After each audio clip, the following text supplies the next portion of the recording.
Señor Andy, perfecto, gracias.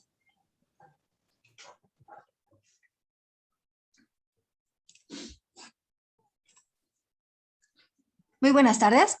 Sean todos bienvenidos a la sesión del día de hoy. Les invitamos a suscribirse, dar like y dejar sus comentarios en nuestro canal de YouTube. Damos la bienvenida al señor Raúl García Moreno. Adelante, señor Raúl.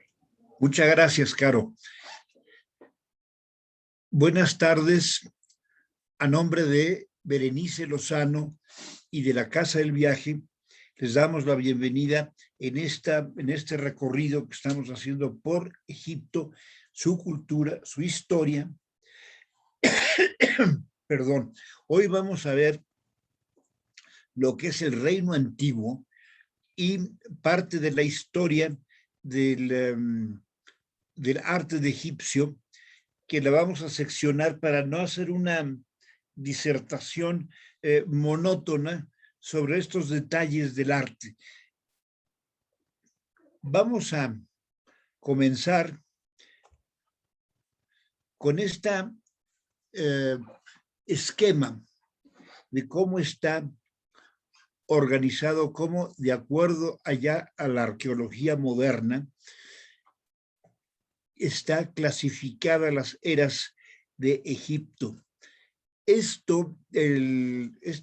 lista de periodos se fue elaborando a partir del siglo XIX y quedó esta conclusión que ya fue tomada por prácticamente todos los egiptólogos del mundo, a pesar de que siempre hay algunos que quieren diferir por detalles que a nosotros no nos interesan, pero que para nuestro entendimiento creo que esto nos puede dar una idea de cómo estuvo clasificado, cómo estuvo organizado el Antiguo Egipto.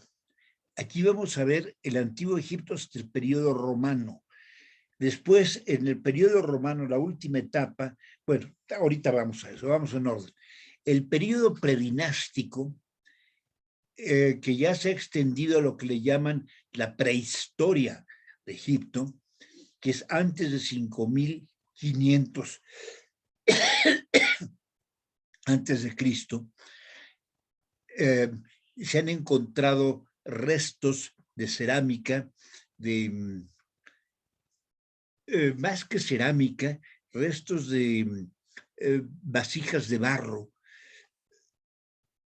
todavía muy primitivas, y restos de objetos como flechas, como puntas de flecha, muy parecidas a las puntas de flecha de obsidiana que se han encontrado en México, y todo esto corresponde a lo que es el periodo prehistórico. A partir del periodo de 5500 antes de Cristo, se inicia lo que es el periodo predinástico, es decir, antes de las dinastías que empiecen a contar. Las dinastías de Egipto están clasificadas del 3200 al 3000 antes de Cristo, y entre ellas se inicia el periodo arcaico. Después viene el Imperio Antiguo. El Imperio Antiguo es de 2686 a 2181. Después viene un periodo intermedio. Estos periodos intermedios son épocas en que se descontrolaba todo este sistema muy sólido del gobierno egipcio. Aunque hubo estos desequilibrios, periodos en los que sucedieron muchos faraones, muchos que murieron asesinados o murieron de enfermedades y que no dejaron prácticamente nada, o pequeñas reliquias que no las vamos a considerar. Son 3 periodos.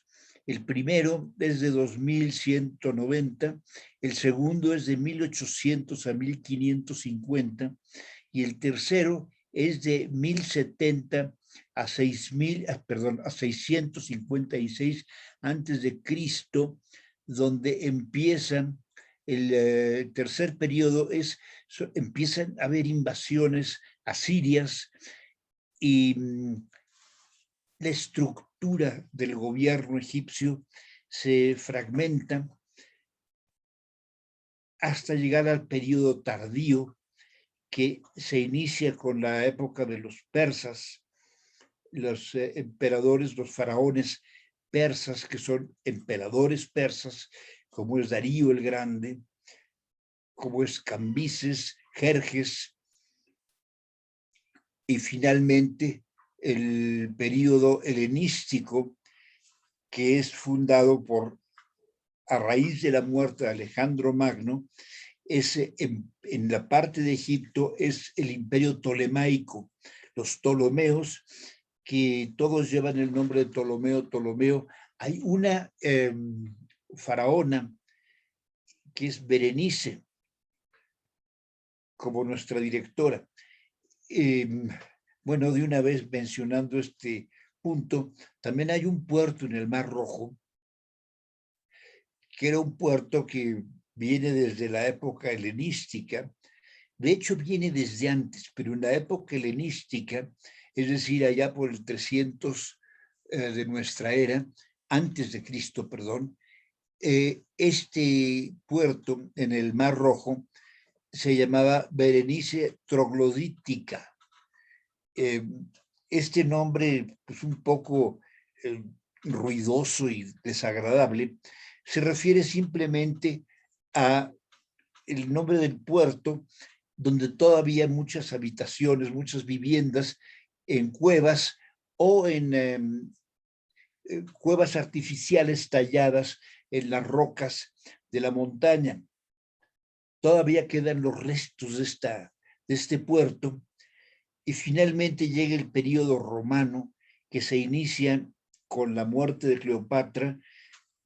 Ahí realmente se considera el fin de la historia del Egipto antiguo, ya que a partir del Imperio Romano, del periodo romano, se sustituye la religión egipcia por los sistemas romanos de gobierno. Y así se sigue a través de todo lo que es el Imperio Romano. Después es sucedido por el Imperio Bizantino, emperadores como Teodosio, como Justiniano, que terminan con todos los cultos antiguos del Egipto que todavía prevalecían, que todavía seguían sobreviviendo. Bueno, regresando a estos periodos, nada más a grandes rasgos, el periodo que le llaman arcaico o antiguo, perdón, el periodo antiguo, el arcaico es cuando se unifica el Alto Egipto con el Bajo Egipto.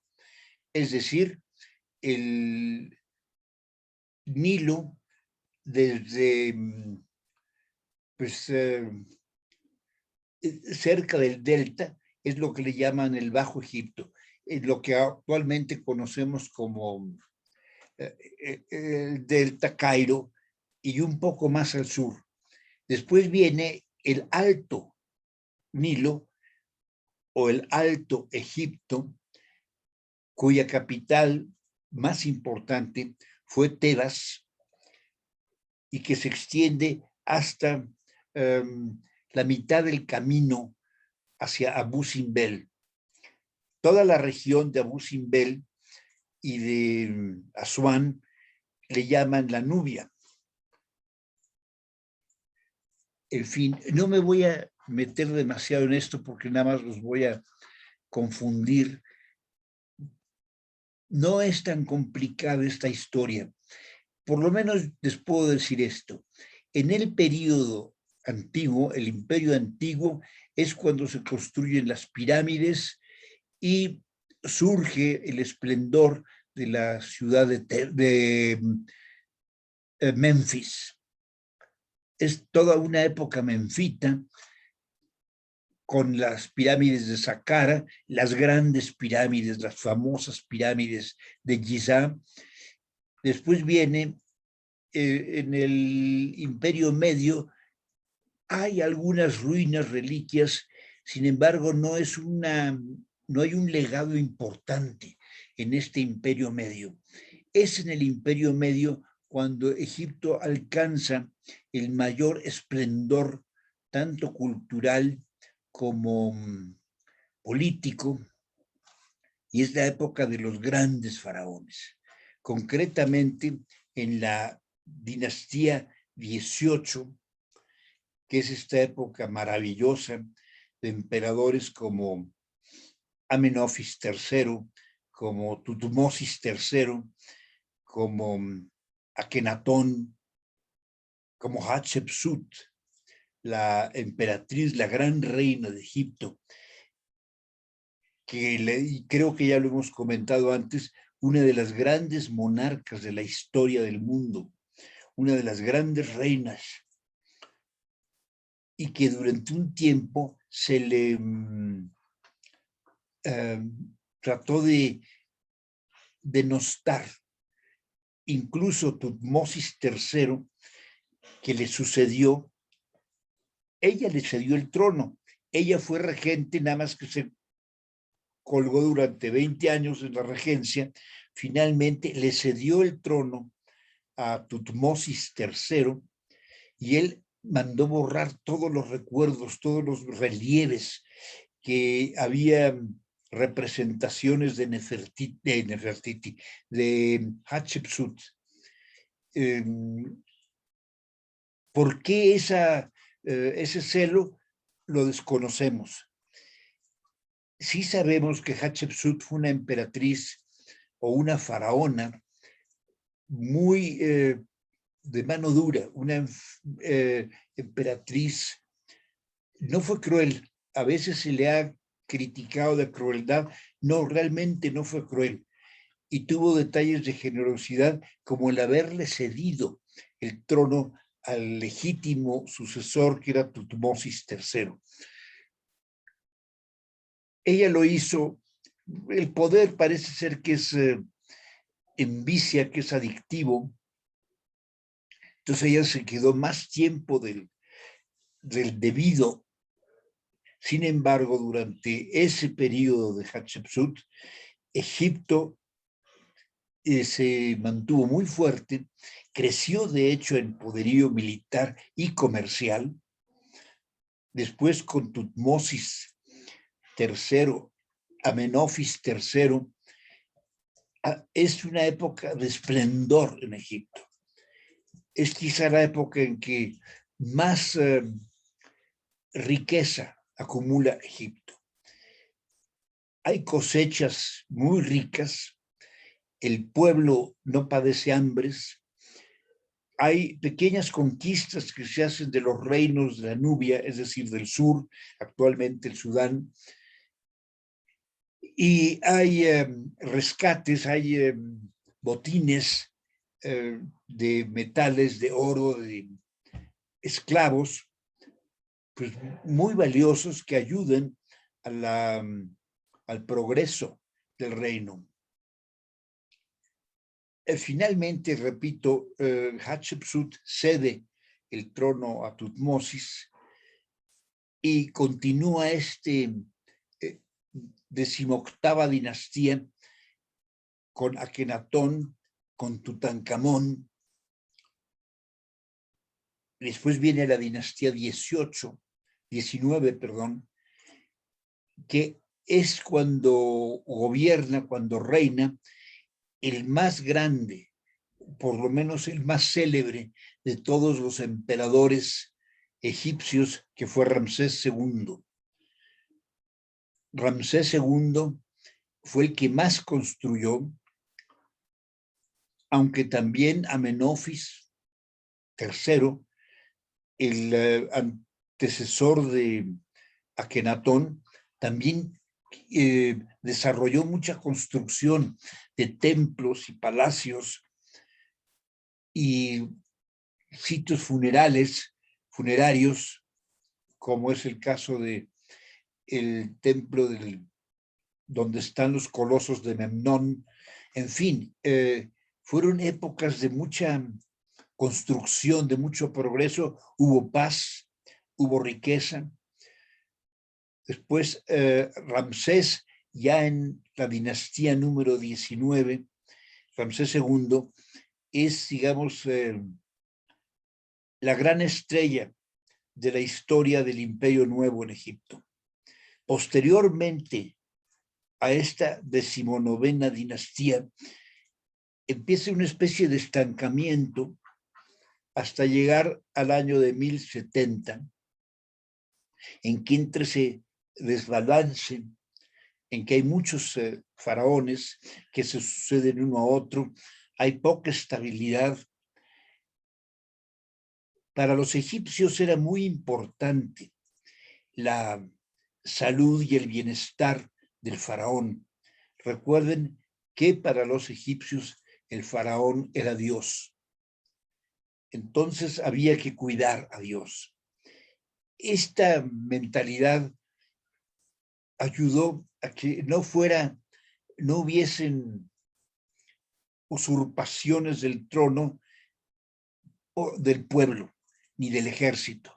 Normalmente era gente de la familia de los faraones las que a veces, ocasionalmente, sí decidían usurpar el trono, ocuparlo más tiempo del debido, etc. Pero gracias a esto se mantuvo esta teocracia, que era el gobierno no del rey, sino de Dios. No era una monarquía, era una teocracia, porque recuerden, los faraones eran Dios y había que protegerlos, mantenerlos bien cuidados. Y parte de ese cuidado y de ese esmero en proteger a los faraones es una de las motivaciones para el desarrollo de la medicina, de la cual vamos a hablar un poquito más adelante cuando estemos viendo los papiros.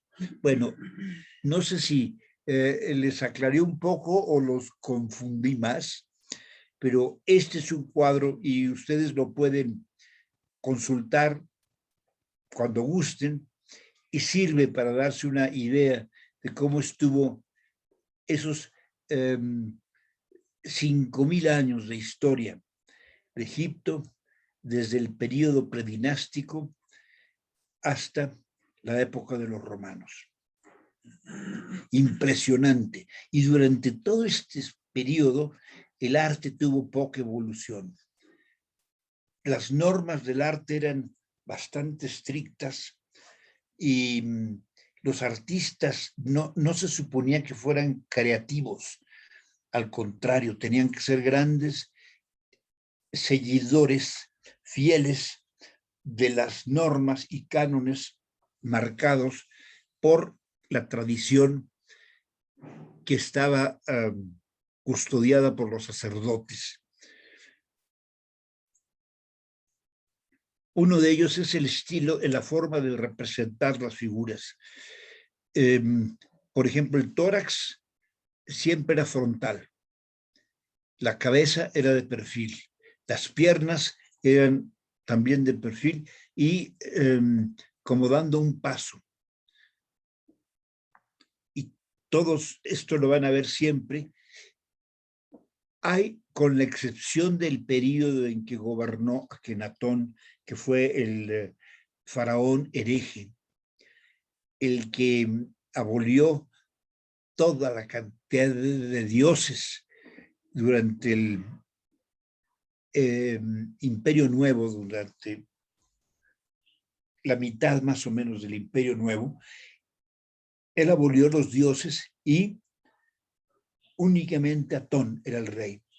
Entonces, en este intervalo del gobierno de Akenatón, se rompió con la tradición, por ejemplo, de pintar siempre al hombre o al rey con una estatura mucho mayor que la esposa.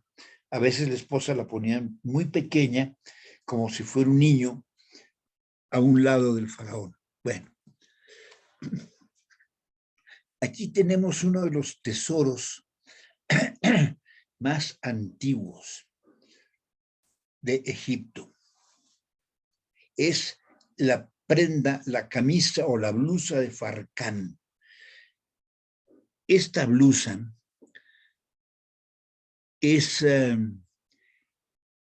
algo increíble. Más o menos se calcula la antigüedad de esta más de 3000 antes de Cristo. Y ya se ve marcas de costura muy desarrollada. La tela es lino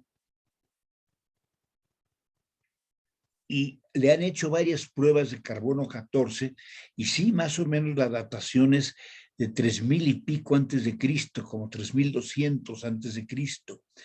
Entonces, esta es una de las prendas más antiguas del mundo, no nada más de Egipto. Además, hay un nivel de costura, por ejemplo, estos pliegues, la costura de los bordes, cómo están unidos las mangas, todo está muy bien desarrollado. Es una costura que les puedo decir casi profesional, a pesar de que es una prenda todavía artesanal, y se ve que era de una persona, de una muchacha, de una jovencita o de un adolescente de alto nivel, por el detalle de sobre todo estos pliegues, es como muy, muy elaborado.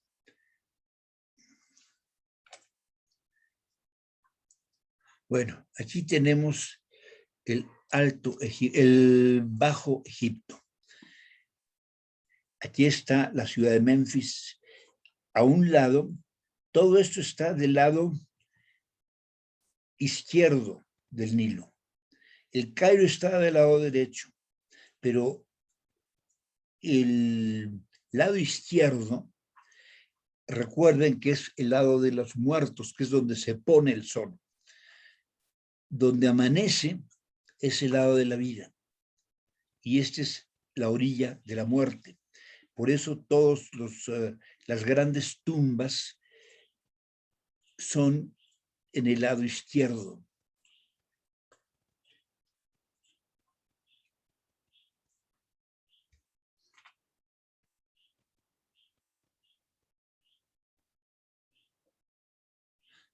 Les quería mostrar las ciudades de Rosetta y de Damietta. El Nilo, cuando entra en su delta, las dos corrientes principales son la de Rosetta y la de Damietta, y llegan a los puertos que desembocan en el Mediterráneo. Rosetta, famosa porque ahí se encontró la piedra, y Damietta, que tuvo un episodio protagónico muy interesante, muy importante, durante la séptima cruzada del rey Luis IX, San Luis de Francia. Él tomó Damietta, después la perdió, en fin. Esa cruzada fue un desastre, pero continuamos con Egipto.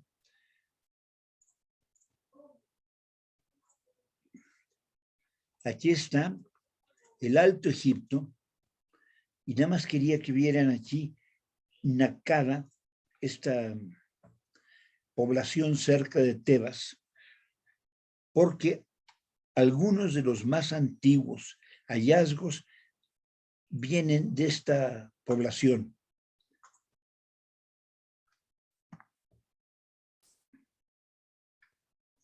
Y aquí podemos ver los oasis de El Fayum, Dakhla, Karga. Son algunos de los oasis que se pueden visitar. Ahora, en la actualidad, está muy famoso el oasis de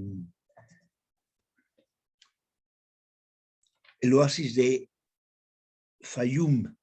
Está como a 1 hora del Cairo. Y, ¿qué les puedo decir? Es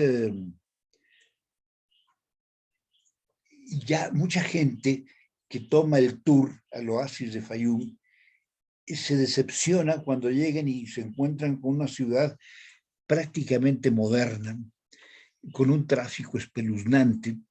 Sin embargo, metiéndose al campo, es decir, a lo que es saliendo de la ciudad de Fayum, se van a encontrar vistas muy hermosas, palmerales, datileros, el lago de Birket, que es un lago salado, que es el lago más grande de Egipto. Antiguamente era un lago de agua potable y, curiosamente, aquí en el Fayum se han encontrado algunas de las reliquias más antiguas de Egipto. Aquí tienen el oasis del Fayum.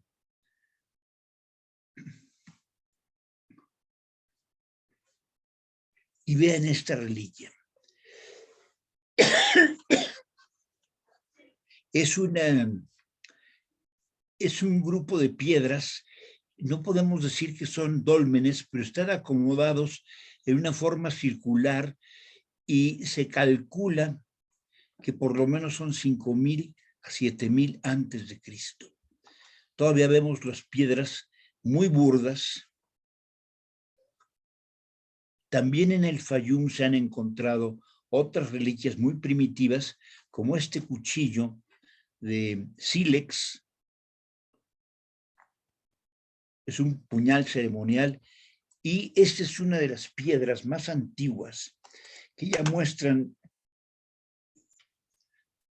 los primeros intentos de escultura de relieve de Egipto, que es una descripción de un ataque de animales a seres humanos. Concretamente es, por ejemplo, este león que está matando a este hombre. Todavía aquí vemos en esta creación del antiguo Egipto un movimiento que no tienen posteriormente ni los relieves ni las pinturas egipcias. Hay movimiento, todos están moviéndose, como volando, muriendo, siendo devorados por el león. Las aves volando. También en el Fayum se han encontrado estas vasijas de barro, como les decía, de barro todavía muy primitivas. Estamos hablando de alrededor de 5,000 antes de Cristo. Después esta paleta, que también se encontró en el Fayum, donde ya se empiezan a ver los primeros indicios de esta tendencia de pintar el torso de frente, la cabeza de perfil y las piernas de perfil, siempre caminando. Bueno, les muestro aquí al que los ingleses llaman el padre de la arqueología. Creo que es un poco exagerado decir esto. Pero claro, los ingleses en ese sentido les entra el orgullo, ¿no? El orgullo nacional. Yo creo que si vamos a decir un padre de la arqueología, pues antes que él, bastante antes que él, está Jean-François de Champollion, el que hizo el primer diccionario de los jeroglíficos a la lengua moderna, a las lenguas para ser entendida la escritura egipcia, y que puede servir como diccionario. Pero este señor, famoso arqueólogo, él sí tenía algo que hay que reconocerle, que él inició excavaciones con método. Él fue el primero que empleó un método rígido de cuidar todos los hallazgos, de marcar dónde se habían encontrado y de poner la fecha de cuándo se habían encontrado, algunas fechas de cuándo se habían realizado estas piezas, pues son especulaciones de él. Es William Flinders Petrie. Él fundó en Londres el Museo Egipcio de Petrie, y en este museo vamos a encontrar todas las reliquias que él se llevó, entrecomillado, para estudio a Londres, a Inglaterra, sin ninguna autorización de nadie. Él simplemente llenó barcos de antigüedades egipcias y se las llevó a Inglaterra. Pero él, hay que reconocerle esto, sí, él llevaba un método en su forma de excavar. No era un arqueólogo improvisado.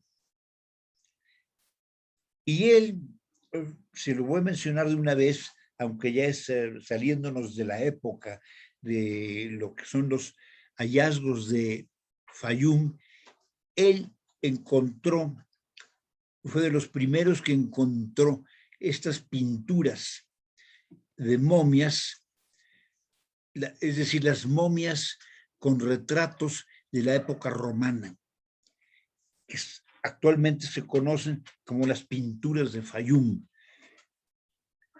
Y al principio llegó y en el Fayum logró rescatar a como 70 de estas pinturas.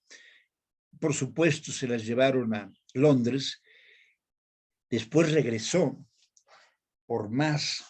Estuvo trabajando también en investigación arqueológica, pero de paso sí le interesaba, y para hacer fortuna, y finalmente le dieron el dato de un sitio donde había, ahí en el Fayum, donde había otras pinturas. Cuando llega, se encuentra a los ayudantes, los obreros que le iban a ayudar. En la noche empiezan a prender fuego porque hacía mucho frío. En las noches, sobre todo en invierno en Egipto, puede hacer mucho frío en el desierto. Y se da cuenta que lo que están utilizando como leña son estas pinturas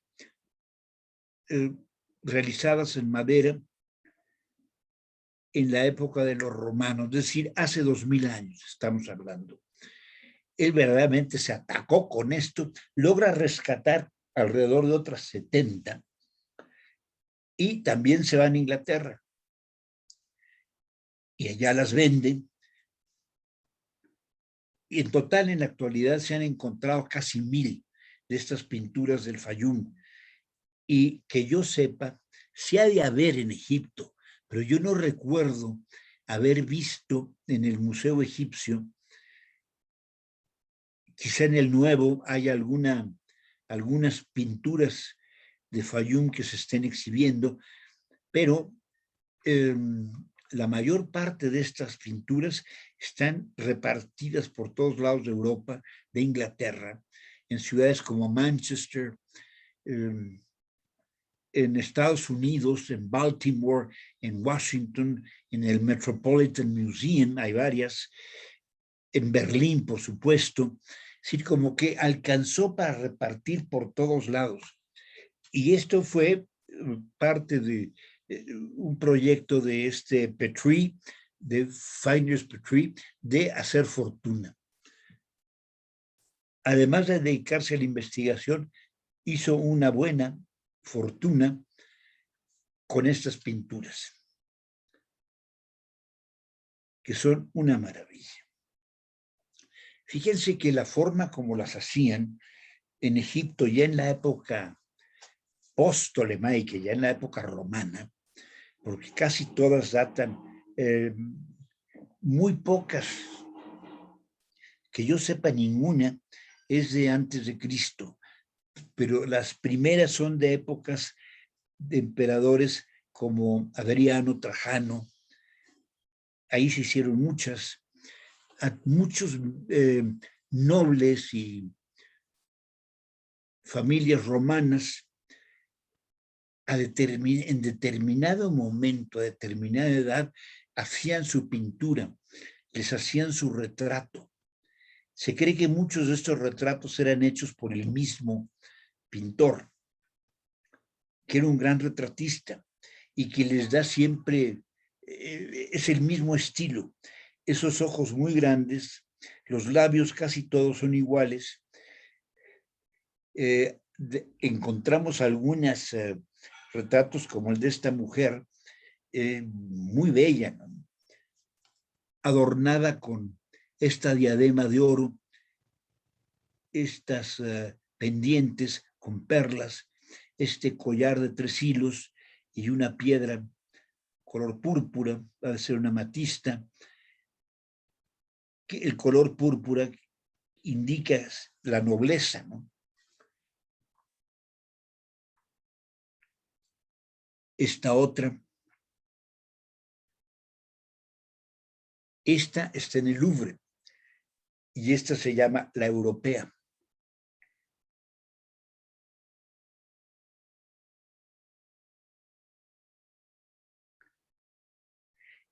Generalmente esta está casi de frente, pero si ven, normalmente las tratan de pintar ligeramente hacia un lado para poder hacer la nariz con su sombra adecuada, porque si no, totalmente de frente les era muy complicado pintarla. Esta, la europea, es muy célebre, ha sido estudiada en Francia, le han sacado rayos X, han encontrado las quebraduras de la madera, intentos de restauración antiguas, trozos carcomidos de la tabla. Las tablas eran normalmente de cedro, de roble, de ciprés, de tilo. Son estos árboles preciosos de donde se saca la tila, con la que aquí en México hacemos nuestro té. Y bueno, otras maderas, el sicamoro, y las pinturas, algunas están hechas en encáustica y las otras son al temple. La encáustica es mezclar en cera derretida, cera de abeja derretida. Acuérdense que estos productos de las abejas son imperecederos. Por ejemplo, la miel nunca se echa a perder. Se puede endurecer, pero no se echa a perder. Es casi como un antibiótico. Y la cera también tiene estas propiedades de una perdurabilidad impresionante. Entonces, en la cera disolvían los pigmentos y con eso hacían el trazo del retrato, ¿verdad?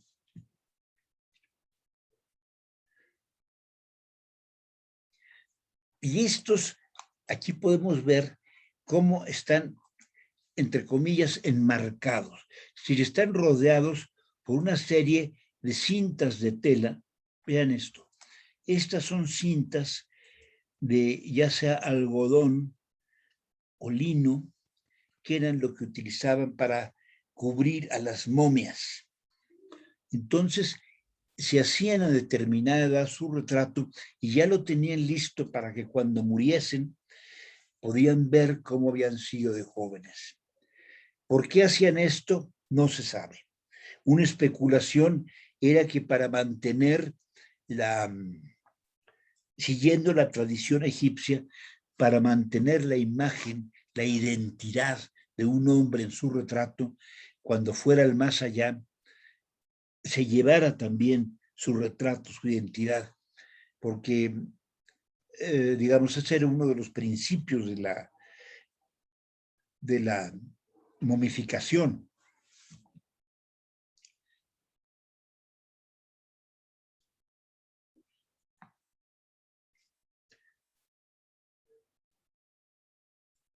Aquí tenemos otra serie de estas pinturas. Este es de un niño.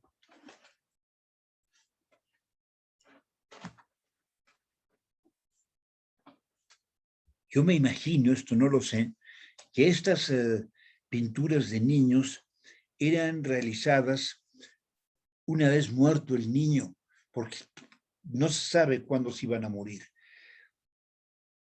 Pero muchas sí se sabe que eran retratados los adultos, todavía en su juventud, en su relativa juventud, y cuando finalmente morían, ésta se colocaba encima de la momia y se ataba, es decir, se pegaba a la momia con estas cintas de algodón o de lino o de ambas.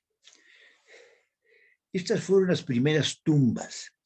Hablando de la cuarta dinastía, de la tercera y segunda dinastías, estas fueron las precursoras de las pirámides, las famosas mastabas. Esto estamos hablando del reino antiguo. Este es un esquema de una mastaba. Aquí están las cámaras funerarias.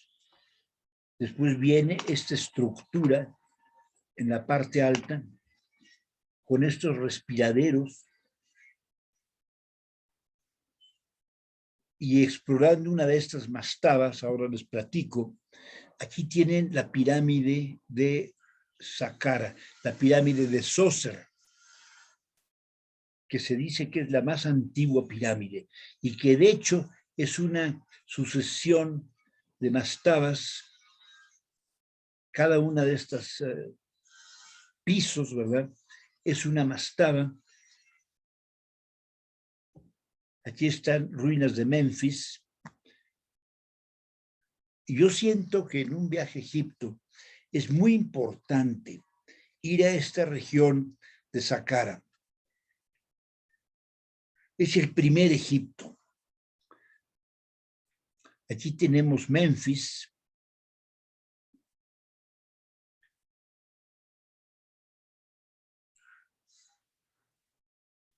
Y aquí podemos ver ya a una estatua de un faraón. Se cree que este es Micerino o Miquerinos.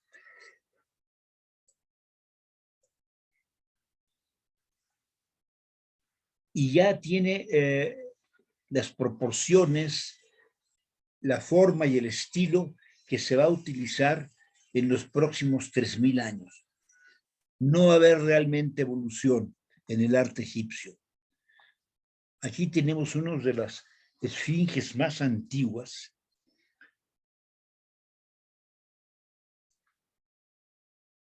En Memphis se encontraron restos de una calzada de esfinges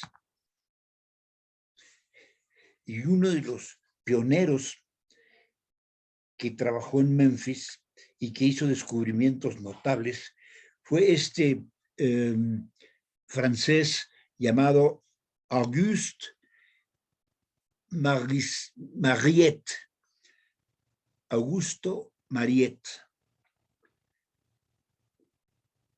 Él era un hombre de escasos recursos, quería dedicarse al arte, a la pintura.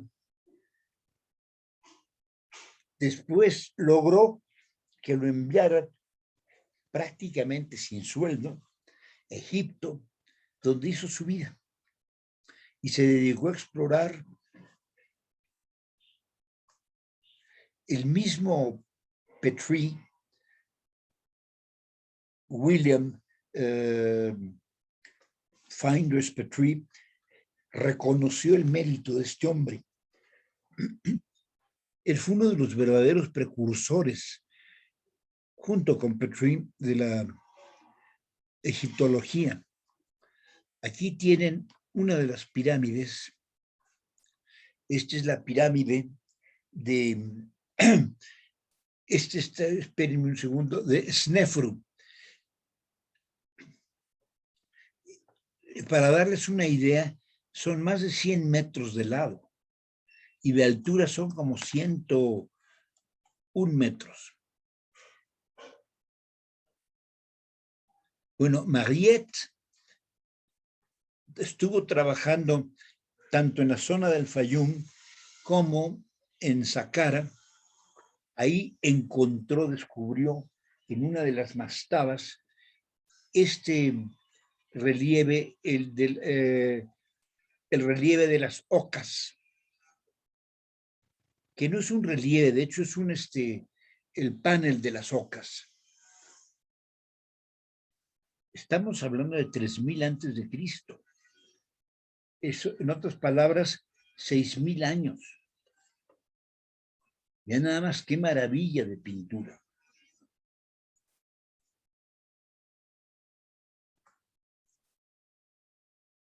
Aquí tenemos todo el panel completo.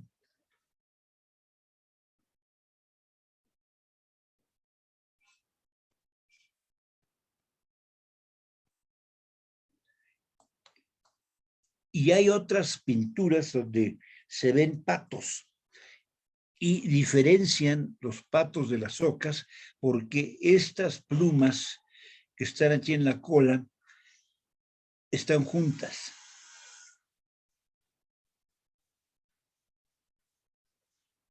Esta es una de las más antiguas esculturas que se llama el escriba. Seguramente era un escriba, pero de la aristocracia egipcia. Este fue encontrado por Mariette y actualmente está en el Louvre, aunque Mariette siempre luchó de que se respetara las piezas y se mantuvieran en su lugar nativo. Un caso fue este descubrimiento que hizo de Rahotep y Nofret.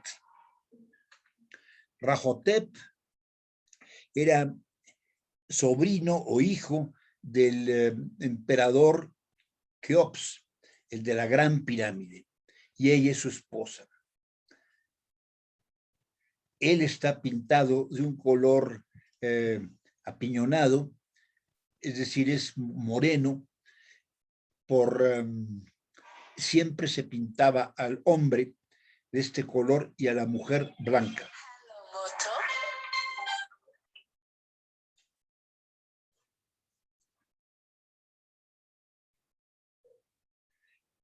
La anécdota del descubrimiento de estas piezas fueron en una mastaba, en un pozo. Me imagino que era uno de estos pozos donde estaba la cripta funeraria. En el fondo del pozo había un túnel y Mariette envió a su segundo de a bordo, que era un griego, y el griego no se atrevió a entrar en el túnel, le dio aprensión. Entonces mandó uno de los obreros, de sus ayudantes, y entró al túnel y salió despavorido, porque se había encontrado vivos a 2 caras, que lo veían fijamente, y es que los ojos de estas esculturas están hechos en vidrio o en cuarzo, y con la antorcha que iba alumbrando, de repente brillan 2 pares de ojos. El pobre hombre salió despavorido y le dice: yo no vuelvo a entrar ahí. Hay ahí dos seres humanos, que se me quedaron viendo y están vivos. Entonces entró, posteriormente entró se me va el nombre,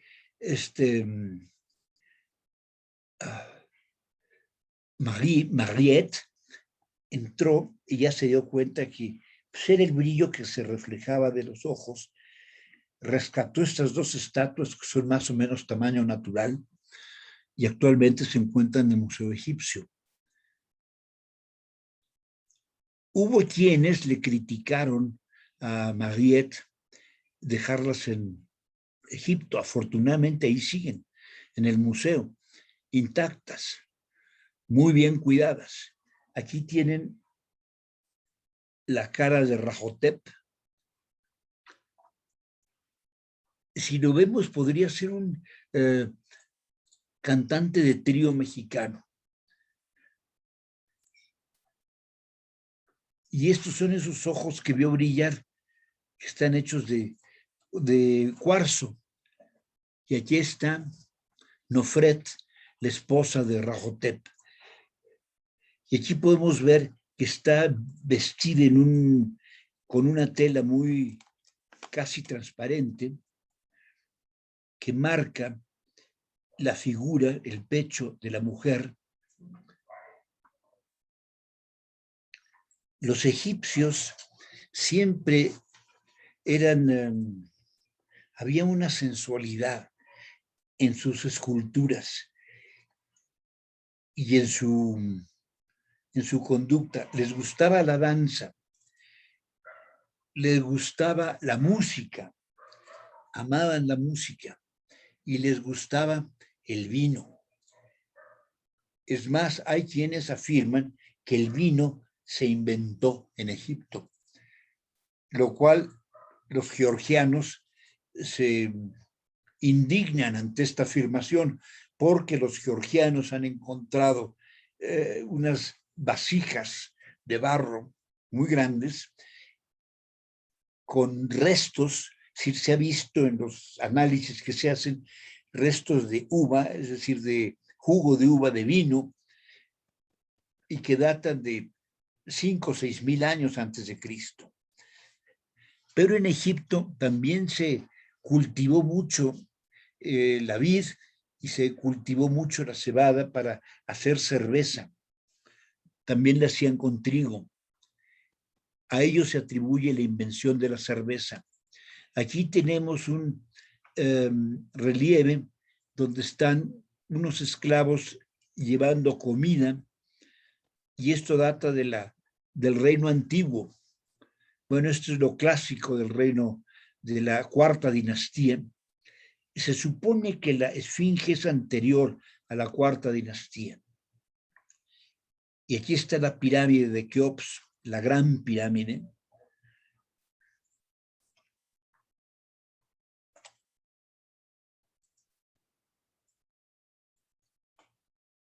Aquí tienen este relieve, no es un relieve, es una pintura, una copia de una pintura de Tot. Tot, este dios, era el dios de los ingenieros, el dios de los artesanos, de los constructores. Y él, se supone, siempre dirigía y supervisaba las construcciones de las pirámides o de los templos.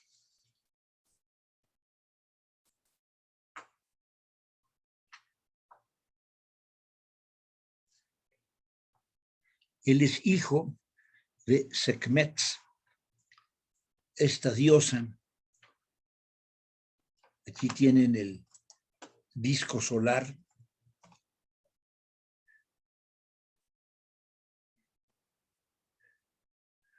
Esta con cara de gato o con cara de león, es una leona, es una diosa madre protectora que puede ser diabólica. Es una especie del equivalente a la diosa Kali de la India. Sekhmet. Bueno, aquí tenemos unos jeroglíficos, unos papiros antiguos. Este es el papiro de Ebers. En este es un texto de medicina. Son los textos de medicina más antiguos que se conocen. Y son como 30 hojas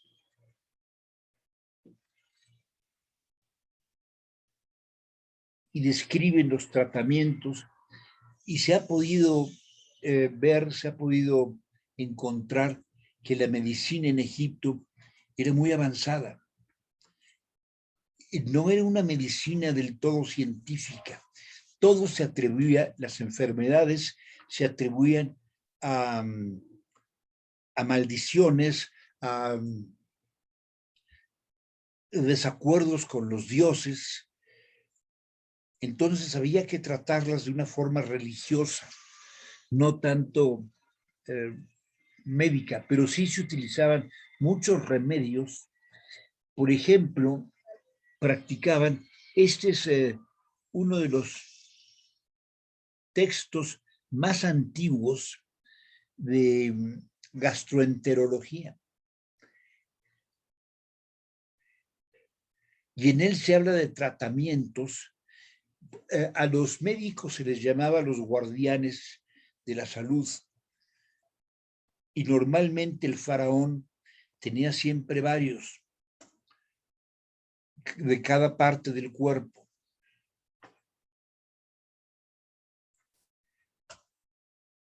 Pero paradójicamente, los egipcios no sabían mucho de anatomía, a pesar de que practicaron las disecciones durante los procesos de momificación. No tenían una descripción del cuerpo humano. Por ejemplo, los órganos, se guardaba el hígado, se guardaban los intestinos, se guardaban los pulmones, pero no se analizaban, no se estudiaban, se guardaban en estos vasos canopiales para que acompañaran al muerto en su viaje y le ayudaran con las funciones usuales de estos órganos.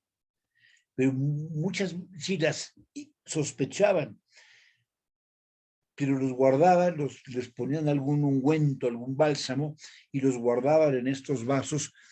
No estaban en la momificación, que además hubiera acelerado la putrefacción de la momia, ¿no? Y en uno de estos textos se describe el guardián, textualmente, el guardián del ano del faraón. Y era el encargado de revisar, pues, esa parte del faraón, de aplicar enemas, de limpiar el intestino, de ayudarlo a evacuar en momentos de estreñimiento, o de hacer simplemente limpias del intestino, que todavía es una práctica en la que mucha gente cree y la practica como un método de higiene y de limpieza, pero que viene desde el tiempo de los egipcios. Aquí tenemos a un guardián de los ojos.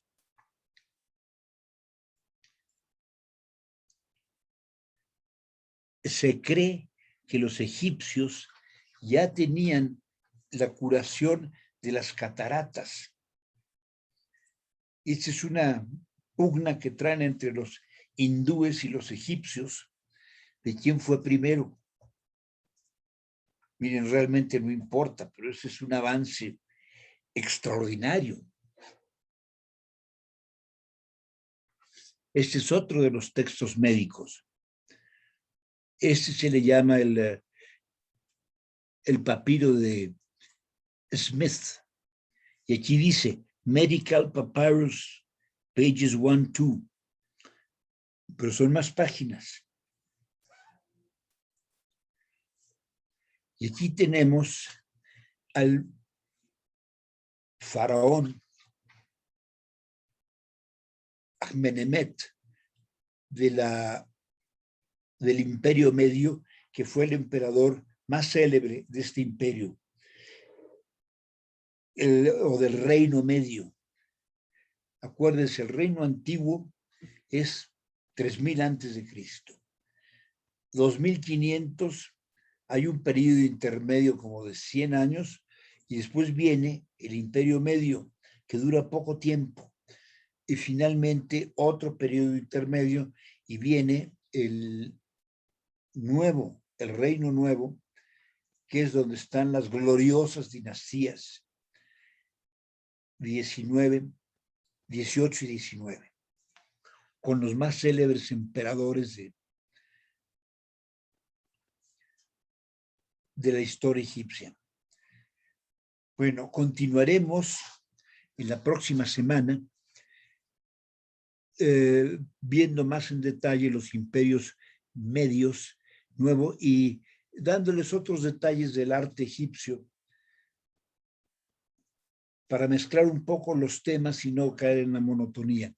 Les agradezco mucho la presencia a nombre de Berenice Lozano y de la Casa del Viaje. Que tengan buena tarde.